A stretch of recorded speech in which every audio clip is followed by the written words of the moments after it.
धन्यवाद आदरणीय अध्यक्ष महोदय, आपने मुझे इस बिल पे बोलने का मौका दिया और इस मौके पे चौका कैसे होगा तो मुझे किसी और के बाद बोलने का मौका दिया, तो जिन्होंने इतनी मुबारक बातें दी तो उनको भी दो चार मुबारकें हम भी दे दें। उस मुबारक पे एक मैं बात कहना चाहती हूँ, बहुत सारे लॉ उसकी अभ्यास विशारद यहाँ पे बैठे हुए हैं जो अपनी महिलाओं के लिए सब तंग आ गए हैं पहली शादी में, ये मैंने देखा। लेकिन जब वो मुबारक बात दे रहे हैं, मुझे एक बात का इल्म हो रहा है कि समझो ये मुबारक बात हम सबको दे रहे हैं, यहाँ पे बैठे चचा हैं जो चिल्ला रहे थे, यहाँ पे बैठे हम सब हैं, मैं भी एक बेटी की माँ हूँ। कल जाके गलती से आपके परिवार में, एक खुशहाल परिवार में, उस बेटी को व्हाट्सएप पे तलाक तलाक तलाक बोल दिया आपकी बहू बेटी को, तो आपको मुबारकबाद देंगे या आपके लिए हम दुख पैदा करेंगे? इसका मुबारकबाद का अर्थ क्या होता है? महिलाओं के सशक्तिकरण के लिए जब हम बात करते हैं, मुझे मेरी बचपन की कहानी याद है।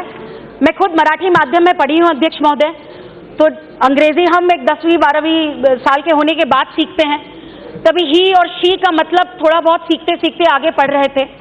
मैंने एक बार अपने पिताजी को आके पूछा कि बाबा ही और she how is it placed? अभी छोटी थी, कोई भी हम सवाल पूछ लेते हैं, वो कहते हैं ही पुरुष होता है और शी महिला होती है। मैंने लेकिन ही और शी क्यों होता है? ये कहते हैं ही तो पुरुष होता है, लेकिन ही के पहले एस लगाया है क्योंकि सुपीरियर टू ही वो महिला शी होती है। ये मेरे पिताजी ने सिखाया है और इसी विचारधारा को हम लेके चलते हैं। और इसी बात में मुबारकबाद मैं देना चाहती हूँ मेरे प्रधानमंत्री जी को कि उसी सुपीरियर टू ही को वो ताकत देना चाहते हैं, आगे बढ़ाना चाहते हैं और इसके लिए ये बिल लाया है। विवाह पद्धति के बारे में जब हम बात करते हैं, इट्स अ सेक्रेड इंस्टीट्यूशन। आप उसको बिजनेस कहते हैं, क्या कहते हैं मुझे पता नहीं, उसको क्या कहते हैं, कॉन्ट्रैक्ट। लेकिन हमारे विवाह में एक पवित्र संस्कार माना जाता है और इस पवित्र संस्कार को, वो कोई भी धर्म हो, जात हो, हर वक्त एक पुरुष और महिला जब शादी करते, वो हिंदू हो, मुसलमान हो, क्रिश्चियन हो, in sickness in health I am with you. जब मैं शादी कर रहा हूं तो मैं तुम्हारे साथ रहूंगा, मैं तुम्हारे साथ रहूंगी। जब सप्तपदी में हम शपथ लेते हैं तो हर 7 सवालों पे हम एक दूसरे के साथ रहते हैं, ये विचार लेके हम चलते हैं। और मैं मुबारकबाद इसलिए देना चाहती हूं कि इसी पद्धति को हर किसी को उस ताकत के रूप से हम आगे बढ़ाना चाहते हैं। धर्म की परिभाषा हर कोई अपने रूप से बता सकता है, धर्म की परिभाषा अपने रूप से कोई भी उसको आगे ले जा सकता है, लेकिन धर्म की परिभाषा के साथ जिस समाज में हम रह रहे हैं, उस समाज की परिभाषा भी धर्म के साथ आगे बढ़नी चाहिए। आज समाज बदल रहा है, समाज ये विचार कर रहा है कि जिस रूप से भारत देश आगे बढ़ रहा है, विश्व आगे बढ़ रहा है, हमें हमारे धर्म के विचारों में भी कहीं ना कहीं जाके बदलाव लाना चाहिए। और मैं ये कहना चाहती हूँ कि जिस धर्म से मैं आ रही हूँ, हमने भी बदलाव लाया। उस बदलाव पे विषय भी चले, सती की प्रथा हो, वो चाइल्ड मैरिज हो, वो कोई भी विषय हो, उसमें भी समाज की सुधारक उस विचारों को, उस कानून को आगे बढ़ाने के लिए समाज सुधारक आगे बढ़ रहे थे और उस समाज सुधारकों ने इसको आगे बढ़ के 1956 में हमें भी डिवोर्स के लिए वो ताकत मिली कि ऐसे कुछ नहीं कि पति तुमको कहे तो तुम एक दूसरे पत्नी को छोड़ दें, लेकिन पत्नी चाहे तो वो भी लड़ सकती है। ये ताकत हमें हमारे समाज में कानून ने दी है। कानून यही कहता है कि समानता हर किसी को चाहिए। कानून ये भी कहता है, गांधी जी के 3 बंदर हम कहते हैं कि बुरा सुनना नहीं चाहिए, बुरा बोलना नहीं चाहिए और बुरा कहना भी नहीं चाहिए, लेकिन कानून ने समाज में हमें ये सिखाया है कि बुरा हो तो उसे सहना भी नहीं चाहिए और उस सहने के खिलाफ हम सब हैं। 21वीं सदी में मंगलयान चल रहा है। आज इसरो की सबसे ज्यादा साइंटिस्ट महिलाएं हैं और अभी भी हम मुबारकबाद दे रहे हैं कि महिलाओं को ट्रिपल तलाक दे दिया तो चल जाएगा, कुछ नहीं होता, उसके बारे में हम क्या कर सकते हैं। मुझे दुख ये होता है कि यहाँ पे महिला सांसद हम सब बैठे हुए हैं। हम प्लेन में कहाँ जाना चाहते हैं और कहाँ नहीं जाना चाहते हो तो बाद में तय करेंगे। हमें जो सुप्रीम कोर्ट ने कहा है उस सुप्रीम कोर्ट को हम मानते हैं। सुप्रीम कोर्ट ने ये भी कहा है कि कानून तलाक का, ट्रिपल तलाक का बना है, इसलिए हम सुप्रीम कोर्ट को सर झुका के सुप्रीम कोर्ट की बात सुन रहे हैं। यहाँ पे इतनी सारी मेरी महिलाएं सांसद बैठी है, मुझे अच्छा लगा कि अपने भाइयों के लिए वो लड़ रही है कि भाई जेल कैसे जाए, भाई ऐसे कैसे जाएगा हमारा जेल। ये आप समाज सुधार के बारे में बात नहीं करें, मेरे भाइयों के खिलाफ बात कर रहे हैं। लेकिन मेरे इस सदन में यही प्रश्न करना है, जब अपने घर की बहू बेटी पे कोई SMS पे कहेगा कि तुमको हमने तलाक दे दिया, उसको रास्ते पे ले आएगा, तो उस रास्ते पे आने वाली लड़की के लिए ये गलत नहीं होगा कि हम सिर्फ चुप रहें, या हम चाहे कभी भी अपनी बहू बेटी पे कोई आंख भी उठा के खड़ा रहता है तो हम कहते कि हम उसको छोड़ेंगे नहीं। तो क्यों हम ये कानून नहीं बना सकते कि जो ये करेगा पहला, दूसरा, तीसरा जेल में जाएगा, लेकिन चौथा, पांचवा सोच के बोलेगा तलाक बोलूं या ना बोलूं, इसलिए कानून बनाया गया है। इस सदन में चर्चा क्यों हो रही है? ये चर्चा इसलिए हो रही है इस बिल की कि खाने में नमक नहीं है, तलाक तलाक तलाक, तुम्हारे मुझे दांत ठीक नहीं लगते, तलाक तलाक तलाक, ये कहानियां हैं, आप पढ़िए। तुम्हारी मुझे शक्ल पसंद नहीं, तलाक तलाक तलाक, मुझे 5 और औरतों की शक्ल पसंद है, जैसे एक ही शादी एक बार जन्मों का रिश्ता नहीं होता ऐसे कहा जा रहा है यहाँ पे, तो 5 औरतों की शक्ल मुझे पसंद है तो तलाक तलाक तलाक। ये तलाक है या मजाक है? महिलाओं की जिंदगी के साथ खेलना और उस प्रताड़ना पे हम सब ने उस पर मजाक करना, ये तो मुझे नहीं लगता ठीक है। और इसी कानून को लेके हम आगे बढ़ना चाहते हैं। Reform is all about society. हम यहाँ पे बैठे हुए सोशल रिफॉर्मर्स भी है। जैसे हम कानून बनाते हैं उस कानून के रूप से सोशल रिफॉर्म भी होना चाहिए। हमारा सिर्फ काम ये नहीं है कि कानून बनाते रहे, हमारा काम है उससे आने वाली जनता को, समाज को हम आगे बढ़ाएं। इसी सदन से ही अपेक्षा करती हूँ।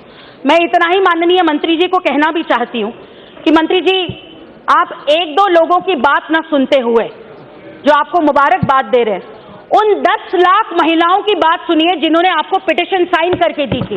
वो हर एक मेरी मुस्लिम बहन कह रही है कि मुझे नहीं चाहिए ट्रिपल तलाक, मैं नहीं कर सकती ये सब कुछ, मुझे तुम रास्ते पे फेंक नहीं सकते। और यहाँ पे कानून बताए जा रहे हैं, इस कानून को तो समर्थन दीजिए। हर वक्त प्रिवेंशन बेटर होता है क्योर से। ये कानून उस रूप से प्रिवेंशन है और इस प्रिवेंशन को हमने समर्थन देना चाहते हैं। मैं इसमें थोड़े बहुत सजेशन भी करना चाहती हूँ कि महिलाओं के सम्मान और समानता के लिए हम ये कानून ला रहे हैं। मैं पुरुष सांसदों को यहाँ पे पूछना चाहती हूँ, हिंदू परिवारों में दहेज का मौका था, दहेज अभी क्रिमिनल ऑफेंस हो गया। दहेज कोई भी मांगे तो हम उसको जेल में पूरे परिवार को, लड़के को नहीं उसके पूरे परिवार को भेज सकते हैं। तो किसी मुस्लिम पिता को ये लगेगा कि उसकी बेटी को बोला जाए कि तुमको हम दहेज तो लेंगे लेकिन तुम्हारे साथ शादी नहीं रखेंगे? तो इस रूप से यहाँ पे बैठे हुए सारे पिता ये सोचते नहीं, ये प्रताड़ना अपनी बेटी बहू के आप देख नहीं सकते? ये विषय पॉलिटिक्स से ऊपर है, ये एक इमोशनल समाज के रिफॉर्म का विषय है और इस विषय को देखना बहुत जरूरी है। मैं इसमें सजेशन भी लेना चाहती हूँ कि आदरणीय मंत्री जी की एक्ट में जो पेंडिंग केसेस बहुत सारी पहले पड़ी हुई है, आप इसको एक्ट में लेंगे तो इसका बहुत बड़ा फायदा होगा। जिस सुपीरियर ही के बारे में हम बात करें, उस धर्म, उस सुधार, उसके लिए जहां हम खड़े हैं, उसी महिलाओं के लिए हम आगे बढ़ना चाहते हैं। आदरणीय प्रधानमंत्री मोदी जी ने जब करोड़ों उज्ज्वला योजना से गैस सिलेंडर दिए, महिलाओं की सुरक्षा और सम्मान के लिए शौचालय दिया, तब ये सोच के दिया था कि ये मेरी मुस्लिम बहनें, मेरी हिंदू बहनें, मेरी ये बहनें, मेरी वो बहनें? नहीं, महिलाओं को कभी भी आप जाति और धर्म में बांट नहीं सकते। महिला का सम्मान, धर्म, वो और उसका परिवार होता है, और आप ट्रिपल तलाक देके उसको उस परिवार से दूर करोगे तो आप सबसे बड़ा गुनाह और पाप कर रहे हो। मैं अंत में इतना ही कहना चाहती हूँ कि जिस प्रकार से ये कहा जाता है कि ये अनपढ़ जगहों पे होता है, ट्रिपल तलाक गांव में कहीं जाते तो वहां पे होता, तो नहीं होता है। आपने जयपुर की आफरीन की कहानी सुनी होगी, MBA की हुई बेटी की। ऐसे बहुत सारी कहानियां हैं। पढ़ी लिखी लड़की, पति ने छोड़ दिया और ट्रिपल तलाक दे दिया। मैं यही कहना चाहती हूँ कि सुप्रीम कोर्ट ने हमें जो अवसर दिया है, ये सौभाग्य है हमारा कि इस अवसर को हम आगे ले जा रहे हैं। जिस प्रकार से प्रधानमंत्री नरेंद्र मोदी जी ने इस चुनाव के बाद इस सरकार को विमेन लेड डेवलपमेंट सरकार बनाया है कि महिला आगे बढ़ेगी तो ही देश आगे बढ़ेगा, इसलिए समानता का कानून बहुत जरूरी है। अंत में इतना ही कहूंगी मैं अध्यक्ष जी, एक खौफ था सफर में उनसे कहीं कोई बात न चुप जाए ऐसी, एक खौफ था सफर में उनसे कहीं कोई बात न चुप जाए ऐसी, जो साथ छोड़ दे हमसफर मेरा कहकर तलाक बिद्दत के वो 3 बोल, जो साथ छोड़ दे हमसफर मेरा कहकर तलाक बिद्दत के वो 3 बोल। तू क्या देगा तलाक कायर, आज इंसाफ हुआ खुदा की इबादत पर। ये बिल आ जाए उस पे वो महिला कह रही है कि तू क्या देगा तलाक कायर, आज इंसाफ हुआ खुदा की इबादत पर। सदियों की खाक में से एक चिराग सुलगाया है, आज पहली बार मुझसे मिलवाया है, ऐसी वो मुस्लिम बहन बोल रही है। शाहबानों की तकलीफ की खाक से शायरा बानो ने एक चिराग सुलगाया है और उस चिराग के साथ हर एक मुस्लिम महिला के साथ खड़े रह के आदरणीय प्रधानमंत्री ने उससे मिलवाया है। और मैं आदरणीय मंत्री जी रविशंकर प्रसाद जी को धन्यवाद देना चाहती हूँ कि ये बिल सिर्फ महिला सशक्तिकरण का नहीं है, पूरे विश्व को हमारी ताकत दिखाने का है कि हम सबका साथ, सबका विश्वास और सबको साथ में लेके, महिलाओं को सम्मान देके, महिलाओं को आगे बढ़ा के, नारी तू नारायणी, ये सिर्फ विचारधारा नहीं है तो हम करके दिखाते हैं, ये करके हम बिल को आगे बढ़ाएं और उसका मैं समर्थन देना चाहती हूं। बहुत बहुत धन्यवाद। श्री एम आरिफ साहब,